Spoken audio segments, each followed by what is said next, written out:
বাংলাদেশের বর্তমান পরিস্থিতি ভারতের কাছে সবচেয়ে বড় চ্যালেঞ্জ হয়ে দাঁড়িয়েছে, যা স্বীকার করল ভারতের পররাষ্ট্র বিষয়ক সংসদীয় কমিটি। ইনকিলাব মঞ্চের মুখপাত্র শরীফ ওসমান হাদির মৃত্যুতে শোক সহিংসতায় উত্তাল পুরো বাংলাদেশ।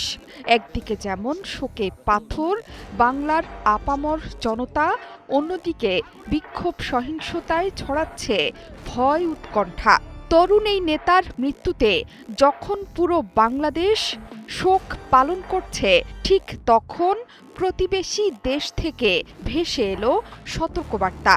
হাদির মৃত্যুকে ঘিরে দেশে বিক্ষোভ, গণমাধ্যমে অগ্নিসংযোগ এবং ভারতীয় আধিপত্যবাদের বিরুদ্ধে দেয়া স্লোগানে উদ্বিগ্ন কংগ্রেস সাংসদ এবং ভারতের সংসদীয় স্থায়ী কমিটির প্রধান শশী থারুর।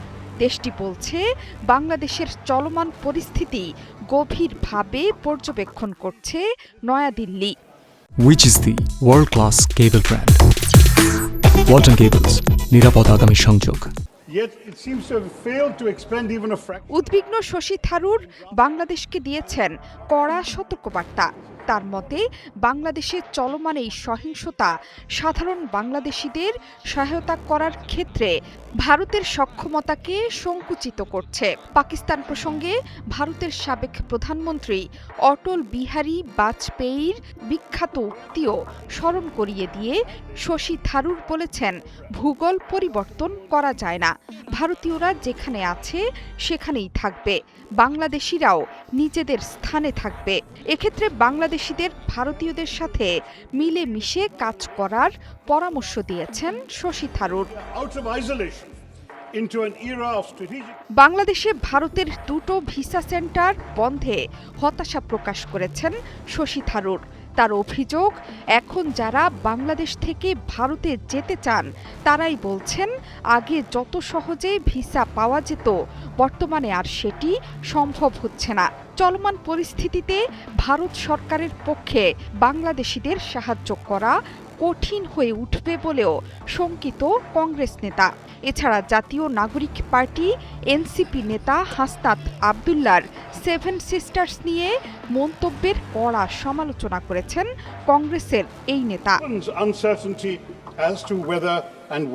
বাংলাদেশ সরকারকে ভারতের সাথে সুসম্পর্ক বজায় রাখার উপর গুরুত্ব দিয়েছেন থারুর। প্রতিবেশীর সাথে ঘনিষ্ঠ সম্পর্কের গুরুত্ব বুঝতে বাংলাদেশের জনগণকে আহ্বান জানিয়েছেন কংগ্রেস নেতা।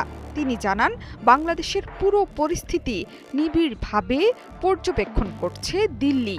এছাড়া ঢাকায় নিযুক্ত ভারতীয় কর্মকর্তারা সরাসরি বাংলাদেশ সরকারের সাথে আলোচনা করবেন বলেও জানিয়েছেন তিনি। পরিস্থিতি শান্ত রাখতে যা যা প্রয়োজন তা করতে বাংলাদেশকে অনুরোধ জানাবে ভারত। জাতীয় নির্বাচনের তফসিল ঘোষণার পরদিন শুক্রবার পুরানা পল্টনে চলন্ত মোটরসাইকেল থেকে রিকশায় থাকা ওসমান হাদিকে গুলি করা হয়। ঢাকা ৮ আসনে স্বতন্ত্র প্রার্থী হিসেবে নির্বাচনের জন্য প্রচারণা চালাচ্ছিলেন হাদি। জোহরা চৌধুরী সেতু, ৭১।